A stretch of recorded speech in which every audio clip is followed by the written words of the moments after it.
இன்றைக்கி வந்து நான் இந்த 3 பொருள் வச்சு என்ன செய்ய போகிறேங்கன்னா சாமை உருண்டை எப்படி செய்கிறதுன்னு நீங்கள் கேள்விப்பட்டிருக்க மாட்டீங்க. நாங்கள் செய்ய போகிறோம். இப்போ வந்து 1/2 கிலோ சாமை எடுத்துருக்கோம், 1/4 கிலோ வந்து கடலக்கொட்டை எடுத்துருக்கோம், வேர்க்கடலை, 1/4 கிலோ சர்க்கரை. இது ரெண்டும் நம்ம 2 ஒரு ஈக்குவல் எடுத்துக்கிறேன். சாமை மட்டும் ஜாஸ்தியாக இருக்கிறேன். இப்போ வந்து நம்ம சாமையை வறுத்து எடுத்துகிட்டு நான் உங்களுக்கு எப்படி இருக்குதுன்றதை காமிக்கிறேன்.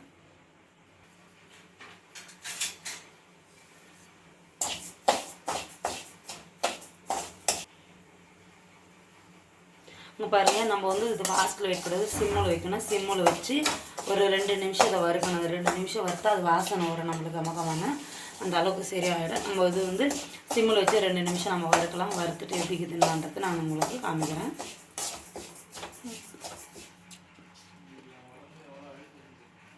இங்கே பாருங்கள், நம்ம வறுத்தாச்சு. இது எந்த அளவுக்கு கலர் வந்துட்டு பாருங்கள், ஃபுல்லாக ஒயிட்டாக வந்துடும். இந்த அளவுக்கு வரும். நம்ம வறுக்கிற பக்குவத்தில் இருக்குது. சிம்மில் வச்சு வறுத்தா இந்த அளவுக்கு வரும். இப்போ நம்ம மாற்றிட்டு வேர்க்கடலை நம்ம வறுக்கலாம். அது வந்து பொண்ணு நிறமாக வறுக்கணும், ஜாஸ்தி வறுக்கக்கூடாது. பொண்ணு நிறமாக வறுத்துட்டு இது வந்து நம்ம வறுத்து எடுத்தால் இது வந்து மிக்சியில் சூடாக மாதிரி மிக்சியில் போட்டு நம்ம பொடி பண்ணணும். பொடி பண்ணி நான் உங்களுக்கு எப்படி இருக்குதுன்றது நான் இது கூட என்னென்ன சேர்க்குறேன்றது நான் உங்களுக்கு காமிக்கிறேன். இப்போ பாருங்கள், அது வறுத்து ஆயிடுச்சு. இப்போ வந்து நம்ம வேர்க்கடலை போட்டுக்கிறோம். வேர்க்கடலை வந்து சிம்மில் வச்சு நம்ம வறுக்கணும். பொண்ணு நிறமாக வறுத்து எடுத்தால் தான் நல்லாயிருக்கும். ரொம்ப தீச்சிட்டா நல்லா இருக்கும். இந்த அளவுக்கு நம்ம பொண்ணு நிறமாக வறுத்து எடுக்கலாம்.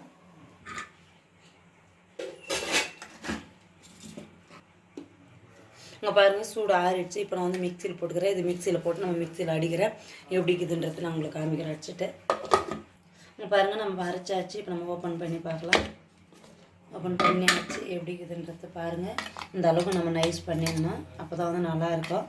அப்படி ஜாஸ்தி நம்ம செய்யணுன்னா வந்து மிஷினில் கொடுத்து போட்டு வந்துடலாம். நான் வந்து 1/2 கிலோன்றதால வீட்டிலே பண்ணிவிட்டேன். இந்த அளவுக்கு பொடி பண்ணிட்டேன். இப்போ வந்து நம்ம தட்டில் கொட்டி ஆற வைக்கலாம். இப்போ வந்து நம்ம கடலை வச்சுருக்கிறோம். கடலை பொரி வறுத்தாயிடுச்சு. இது வறுத்தாயிடுச்சு. நம்ம சிம்மில் வச்சு வறுத்துருக்குறோம். கடலக்கொட்டை ஆயிடுச்சு. இது வந்து நம்ம தோல் எடுக்க வேண்டியது வேலை இல்லை. நம்ம அப்படியே போட்டு சூடு ஆறின பிறகு மிக்சியில் போட்டு நம்ம பொடி பண்ணலாம். பொடினா வந்து ஜாஸ்தி பொடி பண்ணக்கூடாது, சும்மா லைட்டாக குறைன்னு இருக்கணும். அந்த அளவுக்கு பண்ணால் தான் கரெக்டாக இருக்கும். நான் உங்களுக்கு பொடி பண்ணி அது எந்த பக்குவம் பொடி பண்ணுன்றது நான் உங்களுக்கு காமிக்கிறேன். பொடி பண்ணிவிட்டு நான் உங்களுக்கு காமிக்கிறேன். பேசாத. கடலக்கொட்டை அரைச்சி அரிசி எப்படி இருக்குதுன்னு பார்க்கலாம். இந்த அளவுக்கு அரைக்கணும். அப்போ தான் நல்லா இருக்கும் நம்மளுக்கு.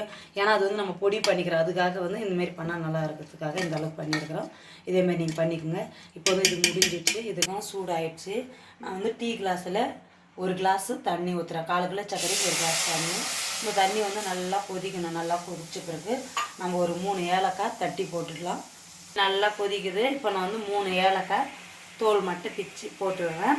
சர்க்கரை வந்து நான் இப்போ போடுறேன். சர்க்கரை வந்து ரொம்ப பாவு போட்டக்கூடாது, ஒரு மீடியமான சைஸுக்கு ஆகணும். அப்போ தான் வந்து நம்ம கையில் சும்மா அப்படி ஒட்டினா கம்மு மாரி ஆகணும். அந்த அளவுக்கு இருந்தால் நம்ம ஆஃப் பண்ணிடணும். அப்போ தான் வந்து கரெக்டாக இருக்கும்.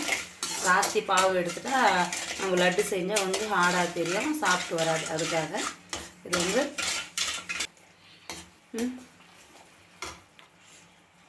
இந்த அளவுக்கு பாவு வரணும். கையில் ஒட்டினா வந்து லைட்டாக கம்மு மாரி ஒட்டணும். அந்த பாருங்கள், இந்த அளவுக்கு பாருங்கள், இந்த அளவுக்கு கம்மு மாரி ஒட்டணும். இந்த அளவுக்கு இருந்தால் தான் நம்மளுக்கு கரெக்டான பக்குவம் வரும். அதுக்காக தான் நாங்கள் வந்து அந்த அளவுக்கு பக்குவம் வர வச்சுக்கிறோம்.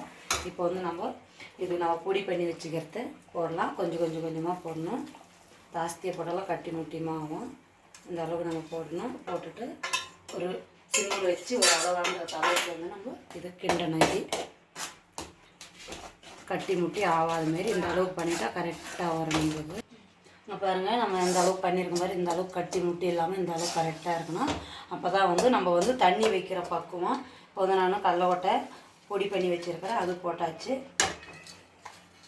அவ்வளோதான். இப்போ வந்து நம்ம சிம்மில் வச்சிடணும். சிம்மில்ன்றதுல ஸ்டவ்வை ஆஃப் பண்ணிவிட்டு இது மிக்ஸ் பண்ணணும். இப்போ வந்து நாங்கள் நெய்யை 2 ஸ்பூன் நெய் போடுறோம். நெய் வேணால் நீங்கள் நெய் போட்டுக்கலாம், இல்லை அப்படி இல்லை நெல்லெண்ணெய் போடுறதாலும் போடலாம். இப்போ வந்து நான் 2 ஸ்பூன் நெய் போட்டுக்கிறேன். அவ்வளோதான், முடிஞ்சது. இது ஆயிடும். இது வந்து நம்ம சூடாக இருக்க சொல்லி சின்னதாக நம்மளுக்கு எந்த சைஸ்க்கு வேணுமோ அந்த சைஸுக்கு உருண்டை பிடிச்சிக்கலாம். இது ரொம்ப உடம்புக்கு ஹெல்த்திக்கு நல்லது. செஞ்சு நீங்கள் சாப்பிடுங்க, டேஸ்ட்டு நல்லாயிருக்கும். நான் இதில் வந்து எது போட்டிருக்கிறேன்னு உங்களுக்கு நான் காமிக்கிறேன். கரெக்டாக தண்ணி மட்டும் கரெக்டாக அளவு எடுத்திங்கன்னா அந்த அளவுக்கு வந்துடும். இப்போ நாங்கள் உருண்டை பிடிச்சி உங்களுக்கு நான் காமிக்கிறேன். இந்த சைஸுக்கு உருண்டை உருட்டுனா எப்படி பண்ணிக்கிறோம் பாருங்கள். இந்த அளவுக்கு நம்ம பண்ணி வைக்கணும். நல்லாயிருக்கும். 1 வாரன்றதை 2 வாரம் வச்சுருந்தா நம்ம சாப்பிட்லாம். இதை உடம்புக்கு ரொம்ப நல்லது. குழந்தைங்களுக்கும் கொடுக்கலாம்.